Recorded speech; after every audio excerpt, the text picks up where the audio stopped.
এদিকে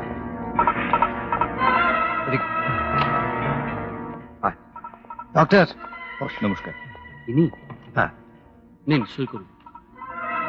আগে সইটা করে দে, পরে সব বলছি।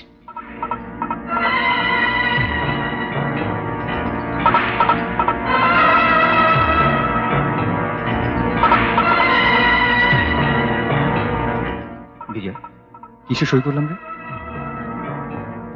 বিনার অপারেশন হবে, ওটা বিনার অপারেশনের বন্ড পেপার। সে কি? তাতে আমি কেন সই করবো? সই তো করবি তুই। নার্সিং হোমের রেকর্ড বুকে বিনার স্বামী হিসেবে আমি তোর নাম লিখে দিয়েছি। কি? কেন? আরে বাবা, বিনার স্বামী হিসেবে আমার নাম দিলে বা আমি সই করলে বাবা ঠিক টের পেয়ে যাবে যে বিনা বলে একটা মেয়ের সঙ্গে আমার লটর পটর আছে। বাস সঙ্গে সঙ্গে তেজ্যপুত্র বাবার সম্পত্তির এক কানা করি আমি পাবো না। কিন্তু তাই বলে আমার নিজের স্ত্রী আছে, সংসার আছে, রাখি সন্তানের মা হতে চলেছে। রাজু, তুই কিন্তু একটা সামান্য ব্যাপার নিয়ে বড্ড বাড়াবাড়ি করছিস। আরে বাবা, দুদিন পরে বিনা নার্সিং হোম থেকে ছাড়া পাবে, তখন আমি সামলে নেব। তোর এই সইয়ের কথা কাক পক্ষেতেও টের পাবে না। দেখবি সব ঠিক হয়ে যাবে। বিনা দেবীর স্বামীকে ইনি কেন? অপারেশন শুরু হয়ে গেছে। রাজু, তুই এখানে থাক, আমি একটু আসছি। আরে শোন বিজয়। আরে আসছি আমি। আরে তুই যাচ্ছিস কোথায়? আরে বাবা, আসছি তো বলছি।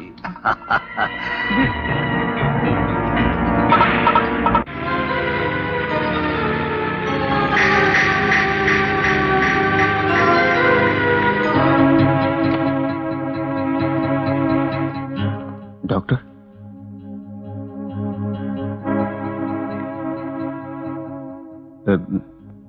ছেলে হয়েছে, বাচ্চা ভালো আছে। Excuse me. বিনা দেবীর মা, সে কেমন আছে? আজ রাতটা না গেলে কিছু বলা যাচ্ছে না। আজ রাতে আপনাকে এখানে থাকতে হবে। আমাকে? হ্যাঁ।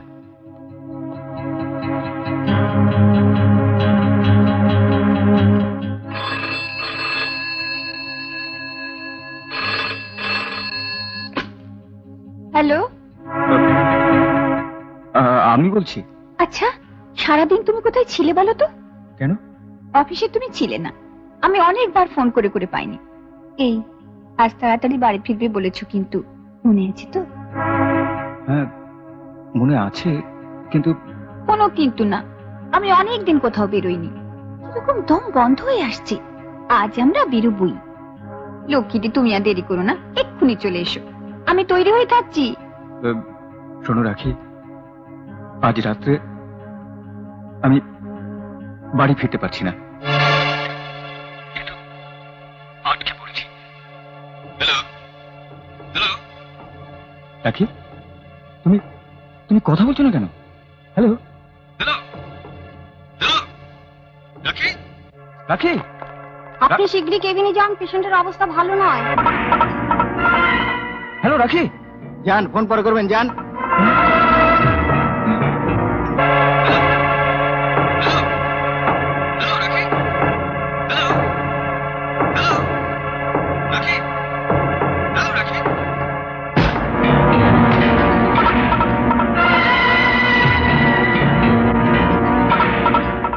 আপনি এই সময়?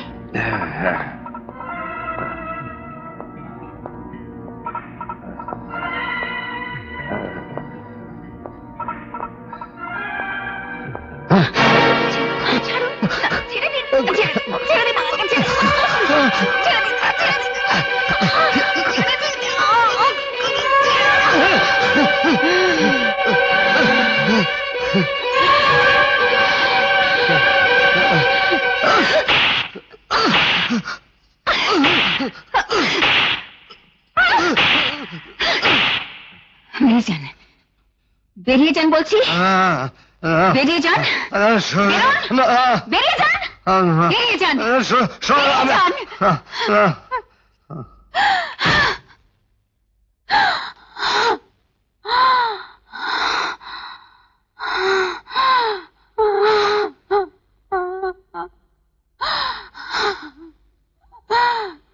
এই যে শ্রীমতী ধোয়া তুলসী পাতা। হ্যাঁ, তোমার স্বামী শ্রীযুক্ত রাজীব চৌধুরী মহাশয় কিন্তু তোমার মতো শুকনো তপস্বী নন। এই টাটা নগরীতে বর্তমানে তার একটি সুন্দরী রক্ষিতা আছে, তার নাম হচ্ছে বীণা। সে বর্তমানে এখানকার স্টিল সিটি নার্সিং হোমে ভর্তি আছে রাজীবের সন্তানের জন্ম দেওয়ার জন্য। রাজীব এখন অবশ্য সেখানেই আছে। হ্যাঁ। আচ্ছা চলি।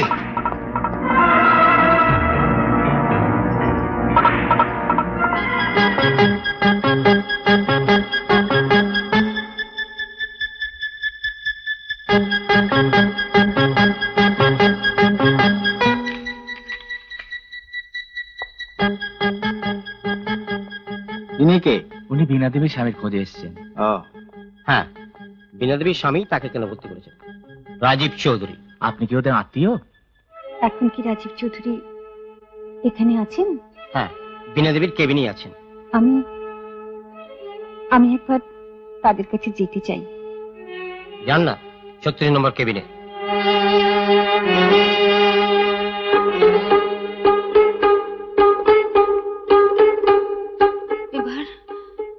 এবার আমাকে যেতে হবে। আমার আমার ছেলে তোমার কাছে রইল। তোমাকে তোমাকে ওর ভার নিতে হবে দাদা। বলো নেবে, বলো, আমাকে কথা দাও। হ্যাঁ বীণা, কথা দিলাম।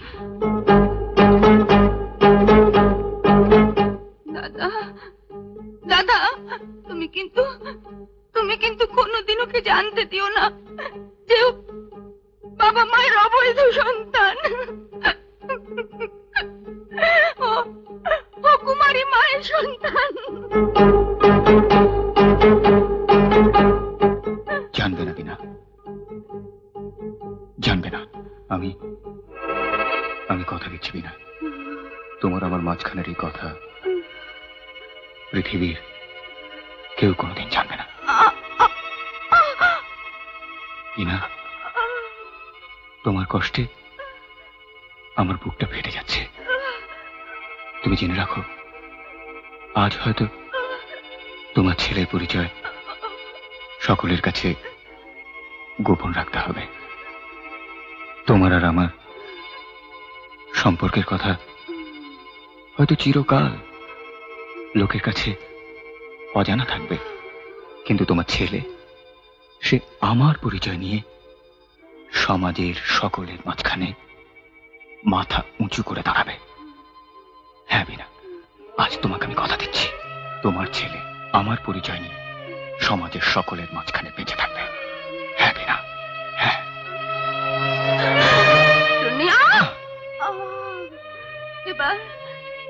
এবার আমি যাই দাদা। না বীণা,